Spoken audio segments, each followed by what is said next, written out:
So, great talk. Thank you, Todd. Any question, editorial, complaint? Yes. The Pure Land, isn't the Pure Land also called Sukha Body? Is that the same one that you were talking about? Called? Sukha Body? I don't know. It is. Okay. Yes. There's more than one Pure Land. That's how we got it. Yes, Jane. So yesterday you mentioned, oh, I'm sorry. Yesterday you mentioned about perception. How is perception different from experience? Don't you have to perceive to experience? I mean, an experience is what you're perceiving, is that? No, well, perception and experience aren't separate from each other. Oh, okay. I thought you mentioned that experience was separate from perspective. I mentioned that in every perception there is some deception. So, meaning, and this is a line from the Diamond Sutra, so we have to be careful not to trust our perceptions and to look at them closely. And I would say that applies to experience, because we can be in a storm, say, of emotions and disagreement or conflict or confusion, and we'll know, oh, I'm confused, but we won't know the source of the confusion or the particular components of it until we pay more attention. And we will often see in other people, because they're not practicing, they are confused. They think their situation is, their experience is X, and then they act on that experience, where in fact their experience is actually Y. Does that make sense? Yeah. So, but we practice, so that's the gain. The Buddha's giving us a handle on it, to navigate it, because he saw, oh, suffering originates at that juncture.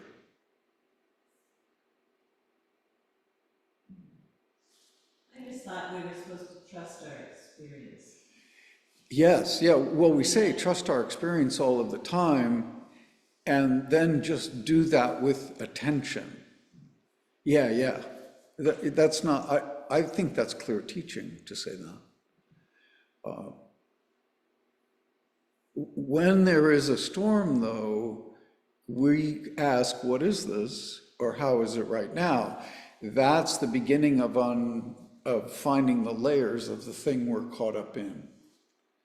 And that's very important, because we're finding the layers that are so-called internal, and we're finding the layers that are so-called external. And we can start to make that distinction, because actually none of it is separate. The sensation of it being separate is created by mind. Yes?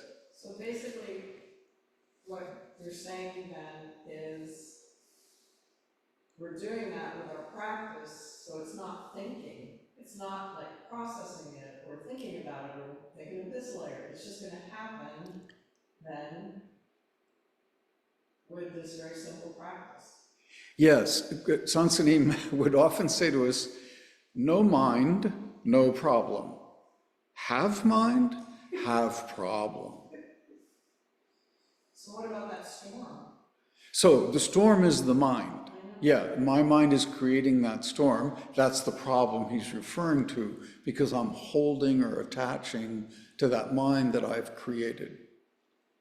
But if I let it go or put it all down, which for me requires intimacy and a question, then I can let it go, and then the problem disappears. It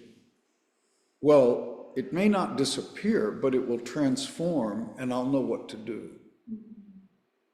my role, my situation, relationship, and function become clear. The first two we pay attention to, the last one is spontaneous. It happens without effort. It's effortless by that time. Make sense? Yeah. It's hard to trust because we're accustomed to having mind all the time. We've been trained to have a mind, and we've been told it's the way to solve everything. And it's in fact the thing that's in the way of every solution. But no one can do anything about my mind except me. And I can't do anything about anybody else's mind. Maybe hit it, maybe poke at it, but I can't actually change it. That help? Yes, so you're not really trying to perceive, you talked about inner layers, outer layers, it's all the same, but you're not really, you talked about the different layers Yes. that need to be paid attention to. Yes. But actually, you're not trying to label them, perceive them, dice them, analyze them. No, it depends on the temperament of the person, and it depends on what's called for. So let's say I'm feeling bullied in a conversation at a Zen center, and I don't know it. Like I have that feeling, and I'm busy making small talk. So I'm paying attention to the small talk and what's for dessert, but I have an emotional feeling of being bullied. So now I'm having some kind of anxiety. Maybe I have to defend myself. Why am I on guard all of a sudden? So I've created some thinking that I'm ignorant of. And the social situation has me so distracted, I don't know what my internal experience is. So from a practicing view, what would occur, the skillful thing for me to do in that situation is, it's all social and easygoing, why do I feel so bad? So what is this? So now I'm paying attention to my internal experience. Oh, I'm feeling bullied. No wonder what's that about? Am I creating this out of whole cloth? And I might be, because, this is exactly like something that happened to me when I was 6. Now, Sansanim would say, put it all down. And I would say, well, that was a good 60 years ago. Why is that directing your sensations here at a social event at the Zen Center? But if I'm unaware of it, that's ignorance. So did that help? Yeah, it is. We have to own our experience. And we sometimes make up a story or distract ourselves. I don't know why I feel bad. I'm just going to go back to making small talk and doing my job as the JDPSN in the Zen Center. Which is a viable option. Like, just let this go. It could be your imagination. What is it? I don't know. Let's just carry on. And, in this situation, I should be doing this and this and this. That's my relationship. So it's arriving up out of the moment. I hope that helped. It's a good question.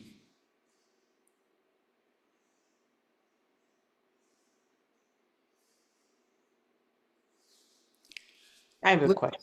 Yeah. Okay, so I read a story, and it kind of bothers me.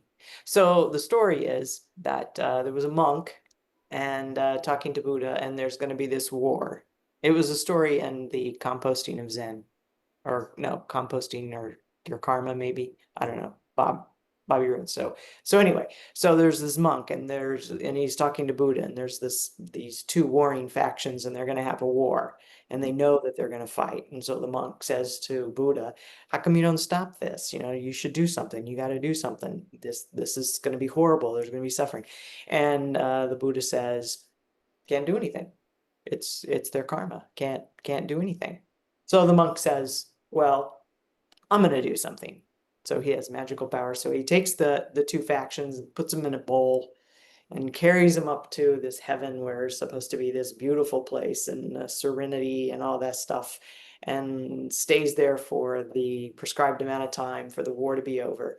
And then he comes back down, opens a bowl, and they're all dead because they had the war anyway. And it seems that that point is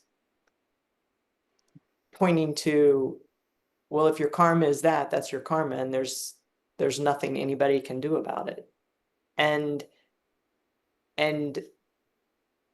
you perhaps are making a judgment, and this may be two different things coming together, but it kind of takes both my questions. That seems to say, well, that's just the karma, so there's nothing I can do. And so when I think about an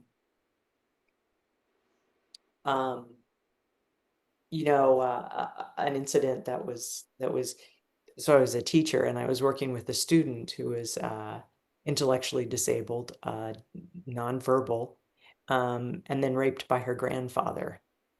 Well, it doesn't seem right to say, and again, there's not any right or wrong, but it doesn't seem right to say, well, that's just her karma. That's the father's karma to do it, and that's her karma to receive it. There's nothing I can do. That doesn't seem right. And yet I'm making it right and wrong too, because I'm saying, but that's wrong. So I don't know, that story is just kind of bothersome. And I do always get tripped up on that, but there is no right or wrong. There is no evil in that. Well, I don't know, that's pretty damn evil. The Civil War inside the teacup, inside. Well, the Civil War the Civil War is pretty evil, but so is raping your granddaughter. So uh, yet that idea of the karma, well, that's just the karma. That's everybody's karma playing out, and I can't do anything about that. The Buddha said, no, can't do anything about it. So I don't know, all that just doesn't make sense to me, and I think Buddhism kind of has that criticism sometimes of, we are just kind of, it's the way it goes. But sometimes it deserves it, like in this story. And this idea that there's no evil, there's no right and wrong. So if we say that if it's an idea, no right or wrong, that's not actually what the Buddha was teaching. Buddha teaches evil, good, and evil have no self-nature, like we use in the 5 Precepts poem. Good and evil have no self-nature. Holy and unholy are empty names. Outside of the door is the land of stillness and light. Spring comes, and the grass grows by itself. There's a couple of complications in the way you're presenting the question, so I'm going to try and sort those out. In the story, as you told it, there's a monk who sees the Civil War coming. So that's not the monk's karma. It's the karma of the two warring factions that he's observing in his town or his village. And then he uses his magical powers to shrink the country down.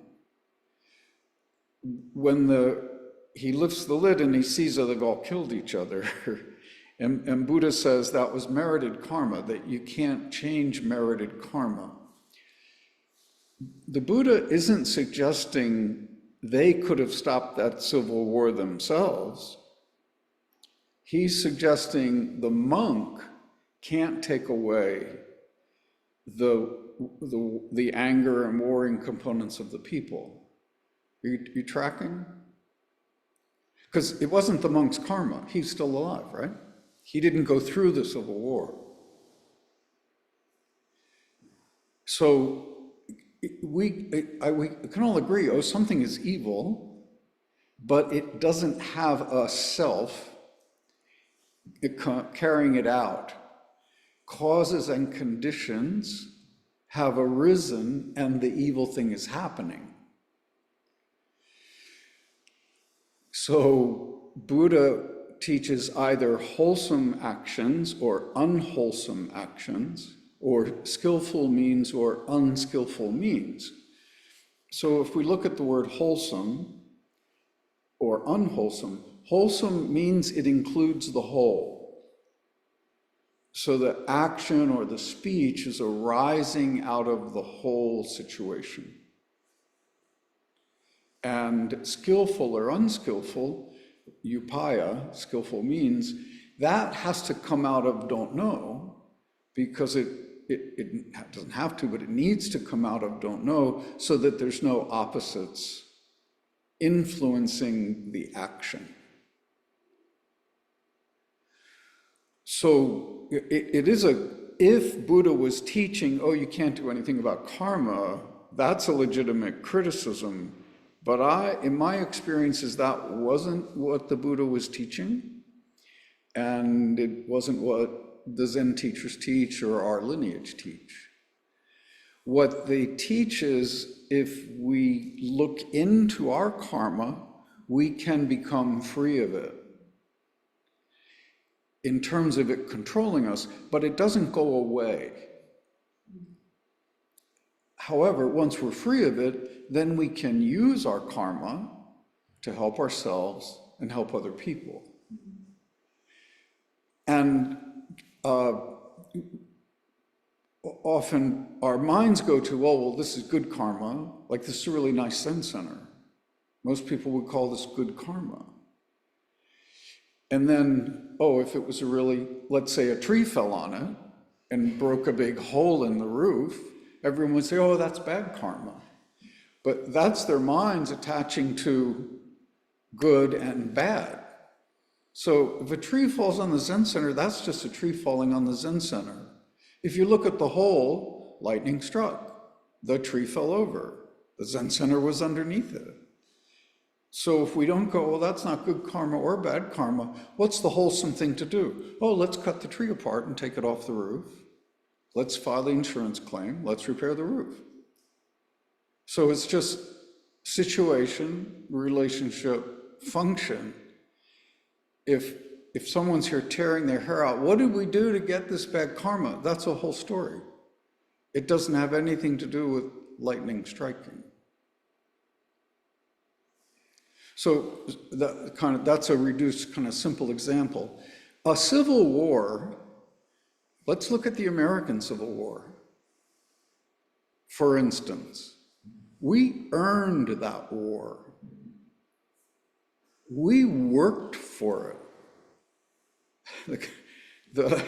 I mean, all of you are familiar with the actions of the Europeans who slaughtered and enslaved for 400 years using a religious instruction, religious instruction from the Pope saying, this is the way to develop your unknown country. Steal all these people from one country and take them somewhere else. So that's bad action, bad action, bad action. I'm not saying those people were bad, but those actions were bad.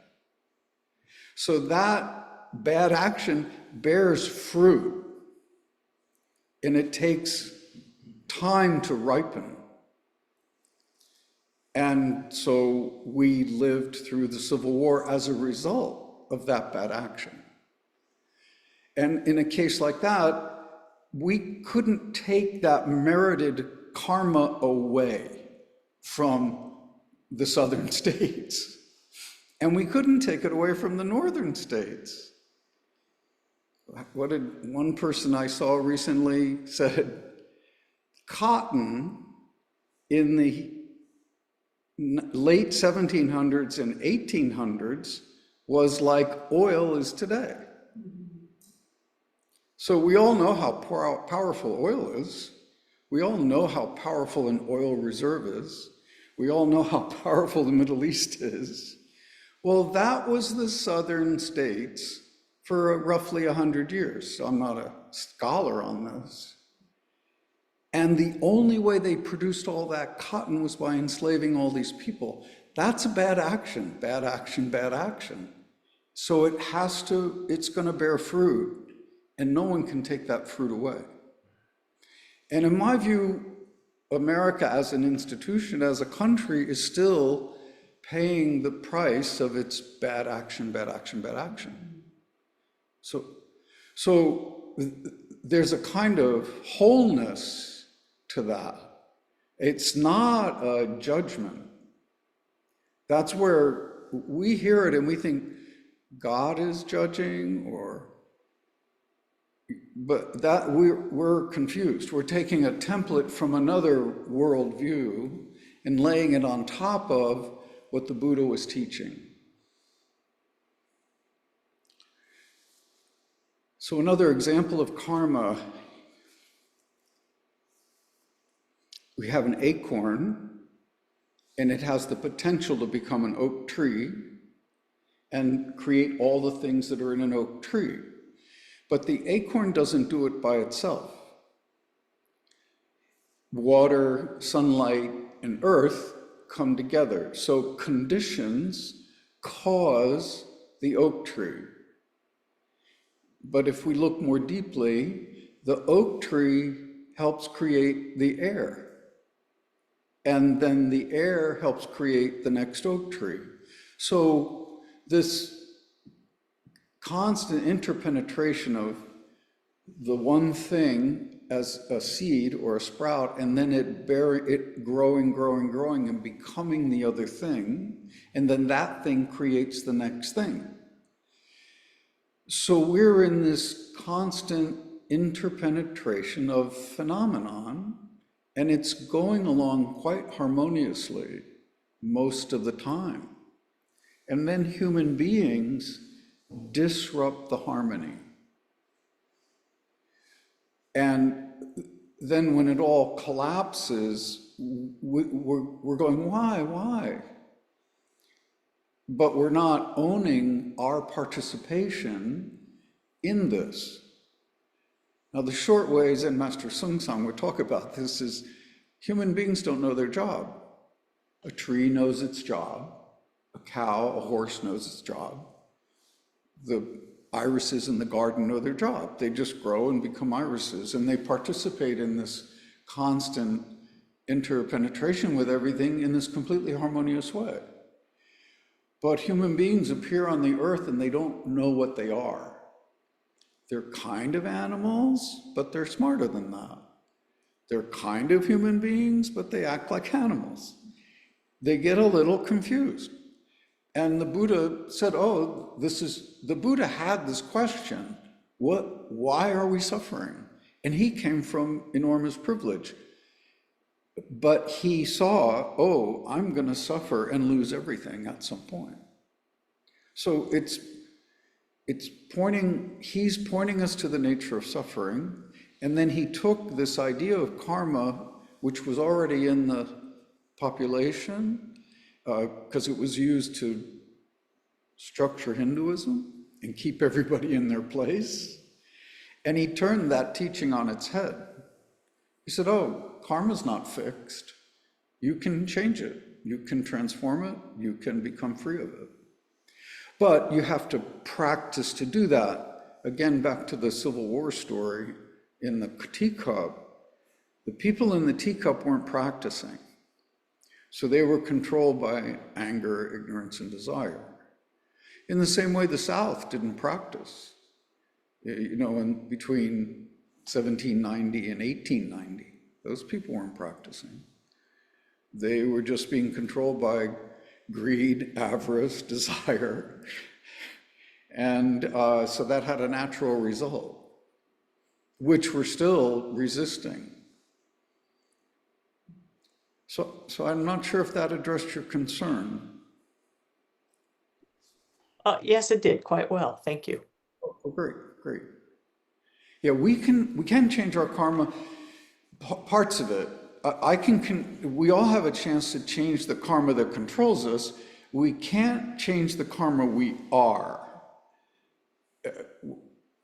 You know, like I can't change that I'm 72. That's immutable. I can't change it. I will expire, presumably, faster than my children. Some people may say, oh, that's such bad karma. No, I don't see it as bad karma. There's a famous Chinese story about a Zen teacher's invited to a wedding. And he's there as an honored guest, and the bride and the groom are having a blast. And finally, the father of the bride goes, oh, great Zen teacher, will you give make a prayer or statement for our family? Have you guys heard this story? So the Zen master says, no, I don't think that's a good idea. And the father of the bride goes, no, come on up to the dais, say something, it's such a joyous day. So he goes, okay. So he gets up, gets on the dais and says, grandfather dies, father dies, son dies. And the father of the bride is horrified. What kind of blessing is that? And then the teacher says, well, take a closer look. What if the son dies first and the father has to bury the son? And then what if the father dies and the grandfather has to bury both of them? And then the guy backed off. Okay. It's an interesting point because we like to think, oh, I'm never going to die. And in my personal life, my grandmother had 7 children. She lived to be 97. She buried 6 of her children. And she was quite sanguine about it. Like around the 5th child dying, I asked her, Grandma, what's it like? What's it like for you? She said, well, this is how it is. She didn't fight back. And she didn't say, oh, I have this bad karma. You know, one of her sons died in World War II, 2 of her daughters died of cancer. It was the typical usual stuff. She was blessed with good health. So the upside is she was strong and healthy and lived 97 years. The downside was she outlived the children. But she leaned into it, and she didn't blame herself. And she didn't make up a story about why this was happening to her that would make her suffer. She had a remarkable amount of equanimity navigating it. It was a really good example for me. I was like 25, 27. And it looked like, why aren't you more upset, was basically what I was asking her. So karma, there's that component. The direct translation of the word is action. So it doesn't have a good attached to it or a bad. And in our practice, we're looking for the wholesome action. We're looking for what is a step we can take that's best for everyone. And if that takes courage. We had a member of our Zen Center have a severe health issue. He had a stroke. And he argued about it at first, like, no, I'm not having a stroke. And people in the house said, you are having a stroke. So what's best for everybody? We call the paramedics. That will be best for you, even if you don't agree with us. That will be best for us, because that's what needs to be done. Skillful means it's the wholesome thing to do. Then he had gigantic surgery and drastic problems, and then recovered, and then he's in rehabilitation. And then the conversation is, the social worker goes, well, he needs to go home. And the Zen Center is going, no, because there's steps in the Zen Center, and he can't go up and down steps. So we keep saying to ourselves, what's best for everyone?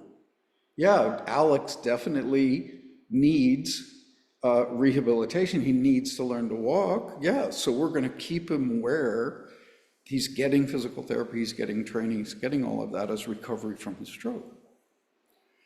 And the social worker, we had to push back, and then they kept him in the rehab facility. And then 3 weeks later, they're evaluating him again. Oh, so he can go home now. No, he still can't come home. And this rehab center, well, now it's too expensive. We're moving him to a different rehab center. And will there be a physical therapist? So the conversation the Abbott is having is what's best for everyone? What's best for Alex? What's best for the Zen Center? And what's best for the social care system? It's very complicated. And that required a lot of practice on everybody's part. So unfortunately, he moved twice, and in the third rehabilitation center was fairly comfortable, was getting good care, and one morning around 7 o'clock in between the nurses' shifts, he dies, passes away.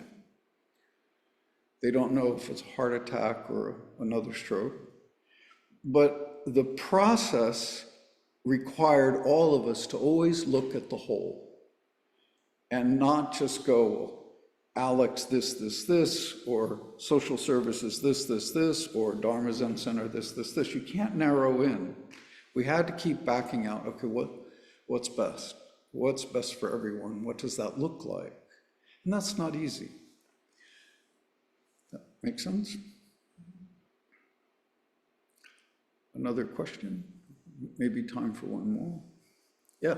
I'm reminded of Hakuin getting the baby, and the story is that good and bad situations, the